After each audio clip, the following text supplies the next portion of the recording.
Hello and welcome to 10 Minutes On, a hopeful manifesto for politics, a podcast from the Joint Public Issues team. My name is Hazel Lee, I'm one of the JPIT interns, and joining me today is Alfie Prothero, who is a joint JPIT and parliamentary intern. Hi Alfie.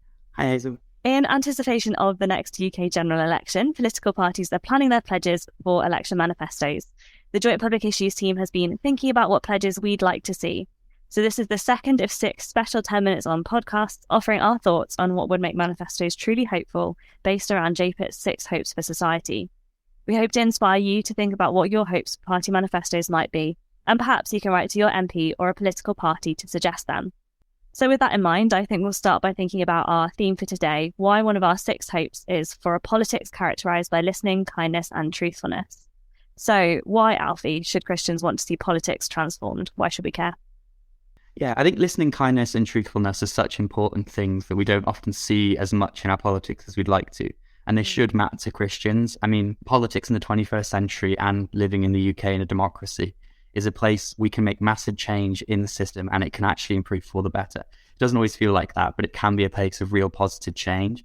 And it's a place where Christians can engage and kind of shift the spectrum towards what we think a more godly society, a more Christ-like society looks like. And we think in the JPIT team that at the centre of that should be kindness, truthfulness, and listening to other people, being honest with what our intentions are when we mess up, but also when we're successful, being kind and treating other people with respect and dignity, and actually listening to what other people are saying. People we work with, other MPs, other constituents should be doing that, but also the people who MPs claim to help and us should be listened to in the decisions that are made.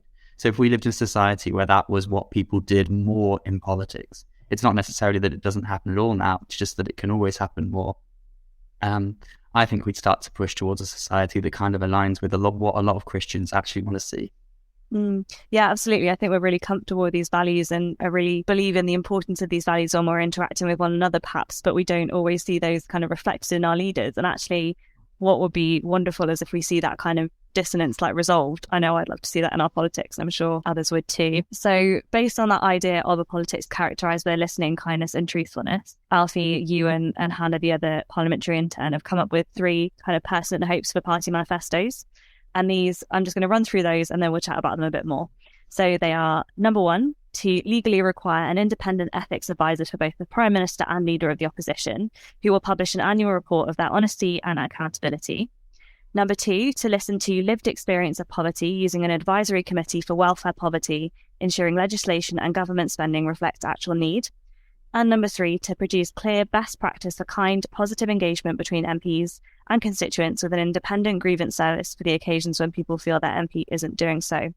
If we just take those kind of in 2 groups, I think if we talk about maybe 1 and 3 first, Alfie, and then we'll talk about 2 in a bit. But I wonder why we'd like to see kind of a more structured complaints feedback system for MPs through this ethics advisor and also this process between constituents and MPs. Why are those kind of pertinent issues that you think are important at the moment? The people we're electing to positions of power are humans and they're not perfect. They're going to make mistakes. Even if they're trying their hardest, they're going to stuff up.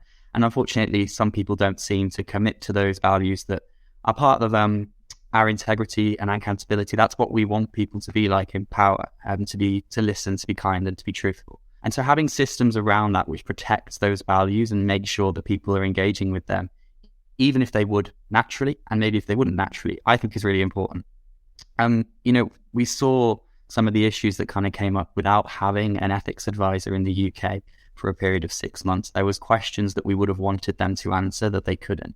And already, luckily, Rishi Sunak has appointed someone to take on that role. And we've already seen them being really important in releasing reports that have mattered to the general public. So I think that's really important. And having one for the Leader of the Opposition as well, I think would kind of stress that is a priority in all our elected people. And absolutely, you're seeing that kind of the balance on both sides, aren't you? You're seeing the Prime Minister and the Opposition having the same kind of accountability structures in place, which is important. Absolutely. It's that accountability thing. A lot of people have really great experiences with their MPs, where their MPs have helped them do something well, but MPs get loads and loads of requests all the time, and they don't necessarily deal with them all as well as the constituent would like them to be, or maybe they feel like they haven't been listened to. And like I said, they're dealing with so many cases all the time. It's sometimes hard to give people that personal interaction, but there should be some form of attempt. And if an individual feels like they aren't being listened to, and when they have a genuine grievance that should be respected, then that's a problem. And I think we should have a system to make sure that constituents are represented and listened to by their MPs. Currently, that there's not that much you can do if you've gone to your MP and you feel like they aren't listening to you for whatever reason. Yeah, absolutely. I think all of us we've had that kind of experience at some point where we haven't felt listened to or heard by our MP, and yeah, that's a really great structure. Would be a great structure in place if possible. And if we just talk about the second one as well, we've got listening to lived experience of poverty using an advisory committee. Why do you think that's a specific need that we should put in a manifesto? Yeah, so we've gone really specific here because JPIT does a lot of work around poverty. It's something we're really passionate about. But the reality is the people who are making those decisions don't often have personal experience with poverty or other important things that feed into the decisions we make. And so it's really important in general, but I think especially in our government, that they are listening to people's lived experience, those people who've actually had to sit there in poverty and know what it feels like and how it manifests in their emotional health and physical health and their families, so that they can help those people with what they actually need help with, rather than telling them what they need help with, which some people, I think a lot of us have maybe had the best intentions in the world trying to help someone at some point, but haven't actually stopped to listen to what they're saying they want or need. So yeah, having an advisory committee that prioritizes making sure we are listening to lived experience first before we make decisions is really important. Yeah, absolutely. I think that's really important, and as you say, feeds into a lot of the other issues that we work on as the JPIT team. Wonderful. And so I'm sure hopefully there's people who have been listening to this podcast who already cared about politics and the issues we've been talking about, or maybe your interest has been piqued by what we've been saying. So I'm just wondering, Alfie, if there are any kind of specific places you'd recommend people go if they are interested, if they want to find out more, or if they want to kind of delve more deep into these issues. Yeah, we're not going to pretend we're the only people working on these issues and think that they're important. There's a great website called Full Fact, which works really hard to make sure that the statements that MPs make on behalf of constituents in Parliament are true. So they check what they say against, rigorous fact-checking systems, and they will ask MPs to retract statements if they feel they are inaccurate, not on matters of opinion, on matters of fact.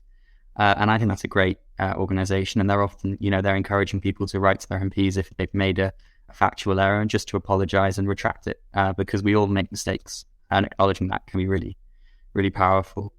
In terms of the stuff around lived experience, there's loads of great charities doing stuff around this. The Apple Collective is APLE, not the word Apple, is a great example of this, as is the Joseph Rowntree Foundation has done some great work around it.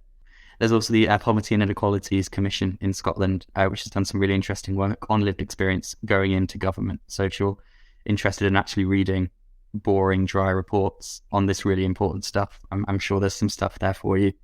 And just lastly, if you're someone who feels like you've been trying to engage with your MP at a local level and really struggling to get through, either because you feel like you're butting heads politically or they're just not interested in your grievance, and you're sure that you've kind of been treating that with kindness and respect, and there's some good resources out there for you to kind of recommend what you could maybe do next. My Society have some interesting stuff just about making sure you're coming across well, and also who you could potentially go to if that's not working out.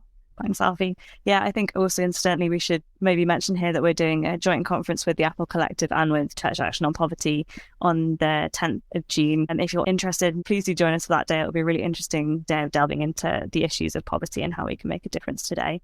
Thank you so much for listening to this episode of 10 Minutes On. I'll be back next week with another guest to chat more about JPIT's suggestions for hopeful political party manifestos. For more on the Joint Public Issues team, you can go to our website at jpit.uk, that's jpit.uk. And if you've enjoyed this podcast, please do share it around. Thanks for listening.